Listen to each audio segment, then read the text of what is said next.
Everyone, কেমন আছো সকলে? আশা করি সকলে খুব ভালো আছো। সকলকে শুভ জামাই ষষ্ঠী জানিয়ে আজকে ব্লগটি এখান থেকে শুরু করছি। সকালবেলা উঠে ঘুম থেকে নিজেদের সমস্ত কাজকর্ম সেরে সুন্দর করে সেজে গুজে রেডি হয়ে গেছি, বিকজ আজকে যাচ্ছি জামাই ষষ্ঠী খেতে। জামাই ষষ্ঠী তো যাবই। আর এবছর আমাদের জামাই ষষ্ঠী হবে আমার ছোটো মামির বাড়িতে, তো আরও বেশি সুন্দর করে সেজে নিয়েছি ওর জন্য। তো দিদিরা আসবে, আমরা আর আমাদের বাপের বাড়িরও সবাইকেই বলা হয়েছে। মামা বাড়িতে সবাই একসাথে খাওয়া দাওয়া আনন্দ হবে। সুন্দর করে সেজে নিয়েছি, দাদা ভাইয়ের দেওয়া এই শাড়িটা পরে আর জুয়েলারিস পরে। সো কেমন লাগছে আমাকে কমেন্ট করে একটু বলো। অ্যান্ড এই হচ্ছে আমার ফুল লুক।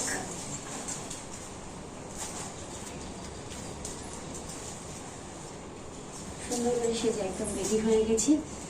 আর এখন যাবো নিচে, মামা আমি স্নান টান করিয়ে দিয়েছে ওর সোনা ঠামি। তো প্রচুর পরিমাণে বৃষ্টি হচ্ছিল এই দুদিন ধরে, মানে কয়েকদিন থেকে। তো আজকালকে আবার বৃষ্টি দেখে টেনশনে পড়ে গিয়েছিলাম, বাট আজকে ঠিক আছে। আর এখানটায় মামির ব্যাগপত্র গুছিয়ে নিয়েছি, মানে যা যা লাগবে ব্যাগ। আর এখানটায় বরমশাইয়ের জন্য এই পাঞ্জাবিটা বের করে রেখেছি, যদি পরে তো খুবই ভালো। এটা এখনো কিন্তু পরা হয়নি ওর। আর গিফটের ব্যাগটা নিয়ে এখন নিচে চলে যাব।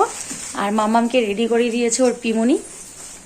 আমি এখন মাম্মামকে নিয়ে দেখি, আর বরমাসেকে নিয়ে আরও কিছু ফল মিষ্টি কেনার বাকি আছে, সেগুলো কেনাকাটা করে একদম সোজা চলে যাব। এখন ঘড়িতে সময় বাজে সকাল 10:50। তো সকালের টিফিন কখন গিয়ে খাবো আমি শুধু সেটাই ভাবছি। অনেকটা লেট হয়ে গেছে যেতে, আর আমার খুব খিদেও পেয়ে গেছে।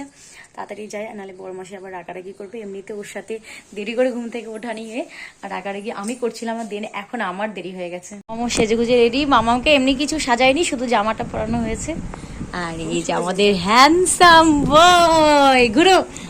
ইস, তাকাও না একটু, দেখ তাকাই না। সেই লাগছে তোমাকে। আমরা মামির বাড়ি পৌঁছে গিয়ে পুজো বুনু আমাদের ড্রপ করতে এসেছে। পুজো বুনুকে বললাম যে তুই ভিডিও শ্যুট করে দে। সামনে গিয়ে তোর আমার বরমাসে শিখিয়ে দিচ্ছিল ওকে কিভাবে কত দূরে গিয়ে ভিডিও শ্যুট করতে হবে। হাই করে দাও শোনা, হাই করো, হাই।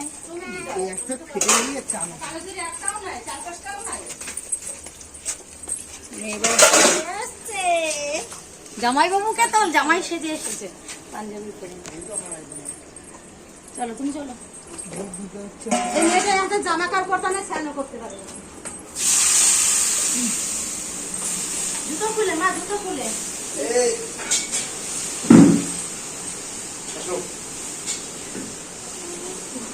সোনা বনু দেখো ফোন করছে কাকে। হাই করো সোনা, হাই করো, হাই। বলি বাবালি, আমার সোনা বনু তার কাত থেকে জামা খুলে যায়। আমাদের ছোট্ট পুচকি সোনা বনু। উলি বাবা, ধরবো না। আই টাকা পুচি পুচি, আমাকে হাম্পা দে, হাম্পা দে, হাম্পা দে। কি হয়েছে? তুমি দিদির সঙ্গে খেলা করবে? রাহি দিদির সঙ্গে খেলা করবে? এসে কিন্তু মাসি ওরা কাজে বসে গেছে। মা এই যে দিদুন, দিদুন হচ্ছে রান্না করছে আমাদের। আর এই যে আমাদের এতগুলো লোকের রান্নাবান্নার আয়োজন যে করছে সে হচ্ছে আমাদের দিদুন। মামা বাড়িতে তো আমাদের দিদুন বেঁচে নেই, তো ওই মামির মাকেই আমরা সবাই দিদুন ডাকি, আর দিদুনই আমাদের দিদুন। এছাড়া আমাদের লতায় পাতায় গোষ্ঠী জ্ঞাতিতে আর কোনো দিদুন নেই। আমাদের বাড়িতে যতই অনুষ্ঠান হোক আমাদের বাড়িতে পাকা 3জন রাঁধুনি আছে, দিদুন আর আমার মাসি আর হচ্ছে কি আমার মেজো মামি। আর আমরা বাড়ি থেকে এনেছিলাম গাছ পাকা আম, 1 ব্যাগ দই আর মিষ্টি এনেছিলাম, আর গিফটস এনেছিলাম। এখন জামাইদের জন্য ফল কেটে মিষ্টি সাজিয়ে রেডি করছে। আর এইদিকে 2জন দেখো কত আনন্দ আনন্দ করছে, একজন পর্দার পেছনে আর একজন দেখো এই যে। কি কি হয়েছে? নাচি করো, নাচি করো। বলি বাবালে,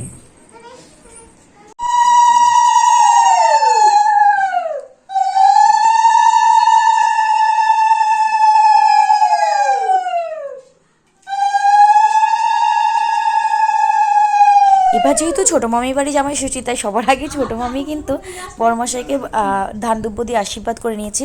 সবার সব জামাইরাই একসঙ্গে বসে তাদেরকে ধান দুব্য দেওয়ার কথা ছিল, কিন্তু সত্যি বলতে আমাদের খুব খিদে পেয়ে গেছে। আর টুম্পা দিদিরা সেই 1টার সময় এসেছে, তাই আমি বললাম মামি আমাদের খুব খিদে পেয়ে গেছে, স্পেশালি আমার, তাড়াতাড়ি করে ওকে ধান দুব্য দিয়ে আমাদেরকে খেতে দিয়ে দাও। বলো মামির বাড়িতে যদি সেরকম আদর যত্ন না পায় তাহলে ভাগনা ভাগ্নিরা কি মামির বাড়িতে গিয়ে খাওয়ার কথা বলতে পারে মুখ ফুটে? বলো, তাহলে বোঝো আমাদের মামা বাড়িতে আমরা কতটা আদর পাই। তোমার একটা দেবে মিষ্টি। খায় নাকি তাই দেখো। মিষ্টি তো খায় না। না না খালি খালি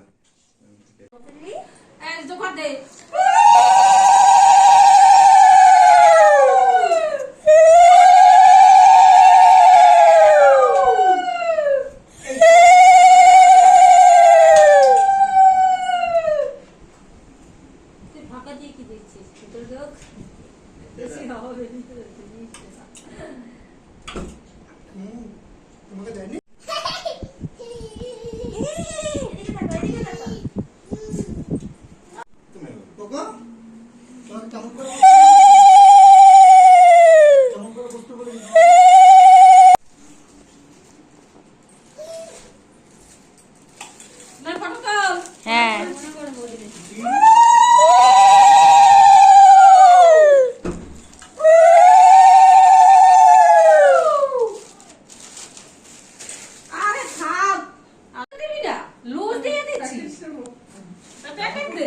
মামি প্যাকেট দিয়ে বের করে দিচ্ছে। পড়ে যাবি কিন্তু তুই দুষ্টুমি করিস না। নাও নাও ধরো গিফট পেয়ে খুশি। মাংস কষানো হচ্ছে দেখো, আমার তো দেখেই খিদে পেয়ে যাচ্ছে। আশীর্বাদ করার পরে মা আমাদের ফল মিষ্টি লুচি এসব খেতে দিল, আমরা সেগুলো সবার আগে খেয়ে নিয়েছি। এই যে 1টার সময় ঢুকেছে সেজে গুজে মহারানী আর মহারাজ।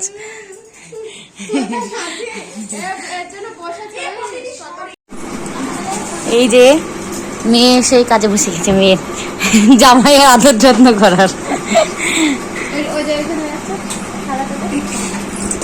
এখানে দিদার কিন্তু মাংস টাংস রান্না করা হয়ে গেছে। এখানটায় আছে, এটা কি আছে, মাছের ঝোল। এখানটায় আছে আর একটা সর্ষে মাছ, তারপর চাটনি ভাজা 5 রকম সব দিদার রান্না করা হয়ে গেছে। এখন শুধু ভাতটা করবে।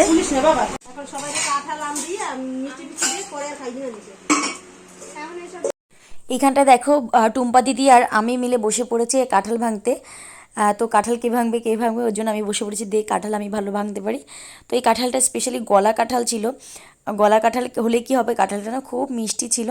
আমি গলা কাঁঠাল খুব একটা ভালো খাই না, তার জন্য খাইনি, কিন্তু গন্ধে এত বোঝা যাচ্ছিলো যে। আর গাছ পাকা কাঁঠাল একদম গাছ থেকে পাড়া হয়েছে, মাসিদের গাছের প্রথম একটা নতুন গাছে এইটা প্রথম কাঁঠাল। তো এটা পাড়া হয়েছে জামাইদের জন্য, ঠাকুরকে দেওয়া হয়, ঠাকুরকে 1-2 কোয়া দেওয়া হয়েছে, আর বাকি সব জামাইদের আর মেয়েদেরকে সবাই মিলে খেয়েছি। থালা ভর্তি করে কাঁঠাল, আর এদিকে কলা কাটা হচ্ছে, আর এদিকটায় জয়া আমাদের আম কেটে দিচ্ছে। তো সবাই মিলে হাতে হাতে এইভাবে কাজ আর আনন্দ, এত যে ভালো লাগছিল এই দিনটা, সত্যি বলতে খুবই সুন্দর কেটেছে। তো কাঁঠালটা আমরা অর্ধেক প্রায় কেটে নিয়েছি, ছালিয়ে নিয়ে সেটাকে সুন্দর করে পরিষ্কার করে নিয়েছি। অর্ধেক কাঁঠালটা খেয়ে নিয়েছি, আর অর্ধেকটা কাঁঠালটা রয়েই গেছে। ওটা কী করে খাবে জানি না, এতটা বেশি পেকে গেছিলো, পরের দিন কিন্তু খেলে নষ্ট হয়ে যাবে। আমি পুচুবুনুকে বলছিলাম, পুচুবুনু আমাকে একটু ভিডিও শ্যুট করে দে, দূরে গিয়ে আমার ফেসটা যাতে ওঠে। তবে ও যতটুকু তোলা সম্ভব হয়েছে তুলতে তো পেরেছে, বাট সত্যি খুব মজা হচ্ছিল এই মোমেন্টগুলোতে। আমরা মেয়েরা এসে পটের বিবি হয়ে জামাই ষষ্ঠীর দিন কিন্তু বসে থাকি, তবে এইটুকু কাজ তো করাই যেতে পারে, শুধুমাত্র একটু ফল কেটে দেওয়া, বাদ বাকি সমস্ত কাজ কিন্তু বড়রা করেছে। তুই কর।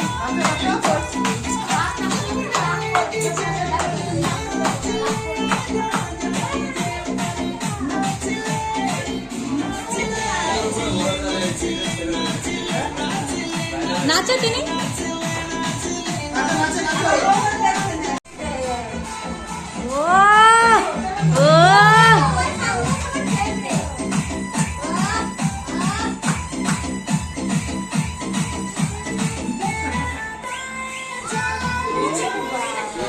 বাবা আমার গানও করছে।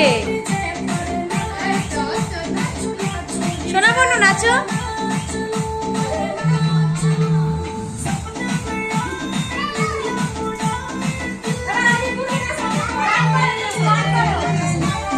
এই নাচ করতে বলছে।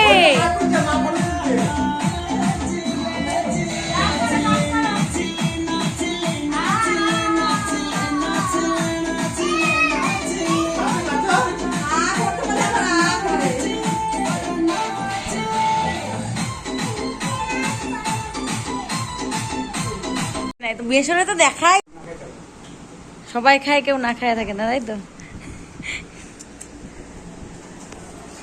তো আমাদের অনুষ্ঠান বাড়ির যে ফার্স্ট ব্যাচ কিন্তু বসে পড়েছে। মামিদের এই বড় ঘরের মধ্যে পুরো ফাঁকা করে দেওয়া হয়েছে। এখানটায় সবাই মিলে খেতে বসে গেছে।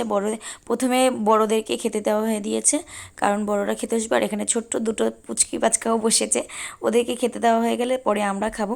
তো মেশো আমাকে বলছিল ভিডিও করছিলাম বলে সবাই খেয়ে থাকে, কেউ না খেয়ে থাকে না, ভিডিওতে দেখানোর কোনো প্রয়োজন নেই।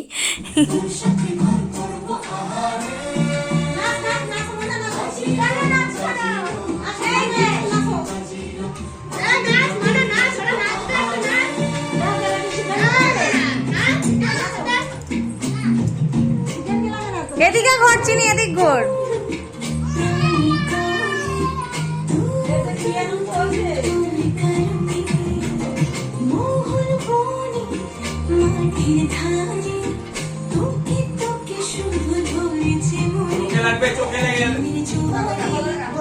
এখন পড়বে না, নাচ করবে।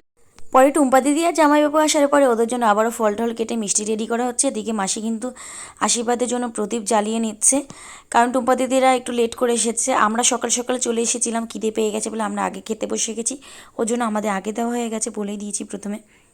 তো মাসি এখানে আবার মঙ্গলের ফোঁটার জন্য সবাইকে কিন্তু চন্দন ঘষে সেটা দিয়ে একটা করে ফোঁটা দিয়ে দিচ্ছে ঠাকুরের আশীর্বাদ উপলক্ষে। কারণ আমাদের তো জামাই ষষ্ঠীতে সেরকম কোনো নিয়ম নেই, বাট জামাইদেরকে কিন্তু মঙ্গল কামনা করে, জামাইদের জন্য দীর্ঘায়ু কামনা করে, তাদের মঙ্গল কামনা করে এই ধান দুব্বার ফোঁটা দেওয়া হয়।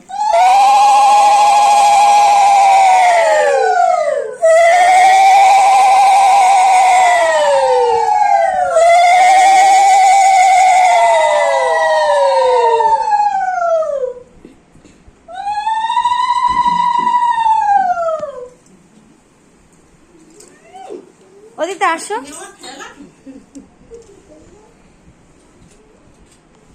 সামনে জানাবো না।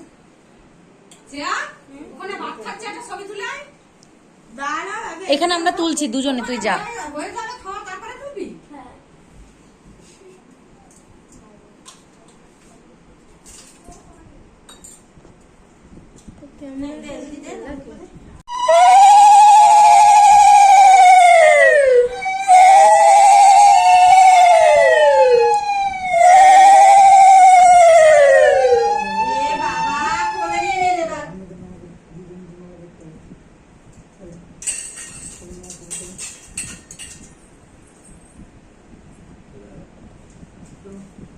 আমাকে দিয়ে বলছি ও খেয়েছি, তুমি এটা গোড়াটার জন্য না, তুমি গোড়াটা দাও।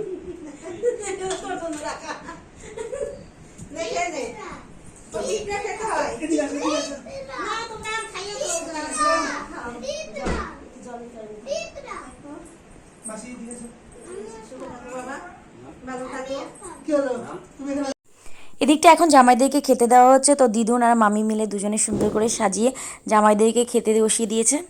এতক্ষণ বসিয়ে রেখেছিলাম ফটো আর ভিডিও করার জন্য, এখন খাওয়ার পারমিশন দিচ্ছি, এবার তোমরা খাও। এত ফটো আর ভিডিওর জন্য দাঁড় করিয়ে রেখেছিলাম।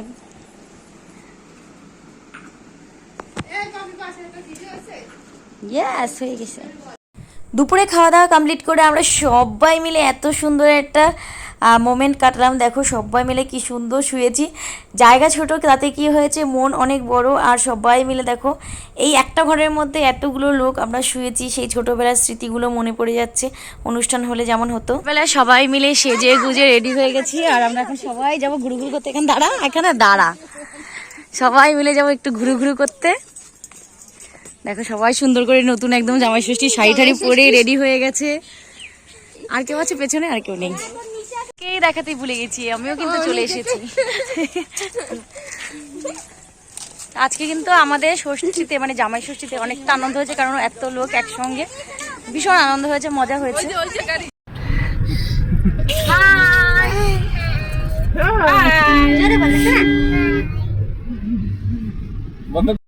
সো দুপুরে খাওয়া দাওয়ার পরে আমরা কিন্তু বেরিয়ে পড়েছি ঘোরার জন্য, ঘোরার উদ্দেশ্যে। কোথায় যাব কেউই কিছু জানি না। তো বোন একটা জায়গার কথা বললো, আমার দাদা অনেক দিন আগে এরকম এই জায়গাটার কথা কিন্তু অনেকবার বলেছে। তো যাওয়ার পরে সত্যি দেখেছি জায়গাটা খুবই সুন্দর। তো সবাই মিলে সেই জায়গাটার উদ্দেশ্যেই রওনা হয়েছে। দেখো আমি কিন্তু কোনোবার যাইনি। তো টি গার্ডেন কাকিনাড়ার দিকে যেটা একটা টি গার্ডেন আছে, তো ওখানেই সবাই মিলে গেছি। দেখো যেতে না যেতেই কত সুন্দর চারিদিকে, কত সুন্দর সুন্দর পেন্টিং করা খুবই সুন্দর। এগুলো কিন্তু হাতে করে করা পেন্টিংগুলো খুব সুন্দর লাগছে, মানে প্রত্যেকটা দেয়াল, কোনো দেয়াল ফাঁকা নেই। এই স্পেশালি কিন্তু এই পার্কের আকর্ষণ এই ছবিগুলো এত ভালো লাগছে। আর অনেক রকম গাছ আছে এই পার্কটায়, না গেলে বিশ্বাস করবে না। তোমরা যদি কখনো যাও কাকিনাড়া টি গার্ডেনে চলে যাবে, খুব সুন্দর। একটা জিনিসই অপরিপক্ক রয়েছে, মানে অপরিপূর্ণ রয়েছে, যেটা হচ্ছে কি এই পুকুরটার মাঝখানে জলটা, যদি জলটা ভরা থাকতো দারুণ পুরো পরিপূর্ণ হয়ে যেত পার্কটা।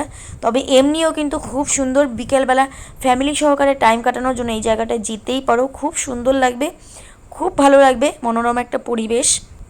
ইভেন ফটো তোলার জন্যও কিন্তু অনেক কিছু রয়েছে, মানে ফটো তোলার জায়গা, স্পেস অনেক কিছু রয়েছে। প্লাস বাচ্চাদের জন্য চিলড্রেন্স পার্কে কিন্তু অনেক কিছু রয়েছে। দেন আমরা ফাইনালি ঘুরে টুরে চলে গেছি বাড়ি গিয়ে রাতের খাবার দাবার খেয়ে বাড়ি গিয়ে সবাই মিলে নাচ করেছি, জানো তো, খুব মজা হয়েছে। জামাইবাবু বক্স নিয়ে গেছিলো, বক্স চালিয়ে আমরা সব মেয়েগুলো নাচ করেছি, বাচ্চাগুলো নাচ টাচ করে। দেন রাতের খাবার দাবার খেয়েছি, আবারও বিকেলে গিয়ে ফল দই মিষ্টি সবাই খেয়েছি, আর অনেক আনন্দ করেছি। আজকের ব্লগটা এই পর্যন্ত ছিল। ব্লগটা ভালো লাগলে চ্যানেলটাকে সাবস্ক্রাইব করে পেজটাকে ফলো করতে ভুলো না। বাই, সবাই ভালো।